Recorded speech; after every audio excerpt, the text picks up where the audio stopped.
There's a line from a poem that's followed me around for years. I have measured out my life with coffee spoons. Now, it's not really about the coffee. It's about the measuring. The quiet, constant tally of moments that seem to blur into one another. Sure, a life can be measured in years or milestones or big achievements, but for a lot of us, it feels like it's measured in something much smaller. The stir of a spoon, the click of a mouse, the same view from the same window, day after day. This feeling, this strange modern ache, isn't new. In fact, over a century ago, one writer gave it a name and a voice. Back in 1915, a poem called The Love Song of J. Alfred Prufrock by T.S. Eliot first appeared in a magazine. With a title like that, you'd expect a romance, right? But it's actually a deep dive into anxiety, indecision, and the feeling of being completely and utterly stuck. The speaker, Prufrock, is a man trapped in his own head, and he's become a symbol for our modern existential dread. He's paralyzed by self-doubt, constantly overthinking every tiny decision. His world is one of polite parties and boring routines that feel totally meaningless. He feels isolated and alienated from everyone, even in a crowd. Eliot wasn't just painting a portrait of one sad guy. He was diagnosing a condition, an etherized generation that could find meaning in a world that felt like it was breaking apart. And Prufrock's most haunting confession is that he has measured out my life with coffee spoons. So, what does that even mean, to measure your life that way? It means seeing your life not as some grand adventure, but as a long series of small, repetitive, and ultimately trivial moments. We don't measure our days in mountains climbed, but in emails answered. Not in deep connections, but in the polite small talk we make to get by. The coffee spoon stands for a life of quiet compromises instead of loud convictions. And Eliot connects this feeling to anxieties that are almost painfully relevant today.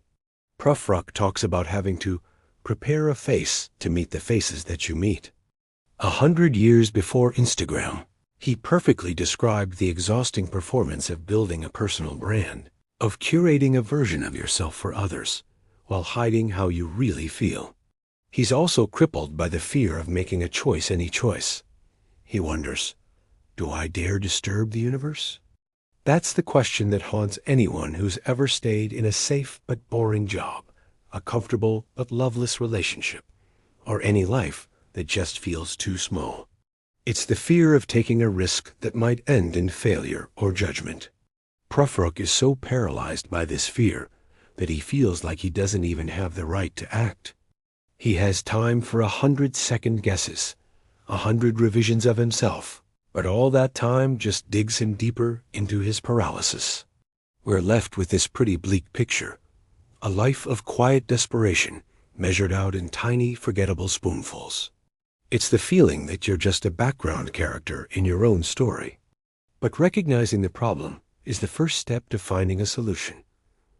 Prufrock's diagnosis accidentally gives us the cure. This is where a little philosophy helps. Thinkers like Albert Camus and Jean-Paul Sartre argued that if the universe doesn't come with a pre-packaged meaning, then we are radically, terrifyingly free. But that freedom is also our greatest power. It means we get to create our own meaning. Rebelling against the coffee spoon life doesn't mean you have to quit your job and go live in a cabin unless that's what you genuinely want. The rebellion is internal. It's the conscious choice to decide what's significant to you. It's living by your own values, even in small, everyday ways. It's about turning that feeling of despair into deliberate action and building a life that feels authentic. In the end, it all comes back to the coffee spoon. For Prufrock, it was a symbol of a wasted life, a bitter reminder of empty moments. But it doesn't have to be. That same object, that same daily routine, can be reframed.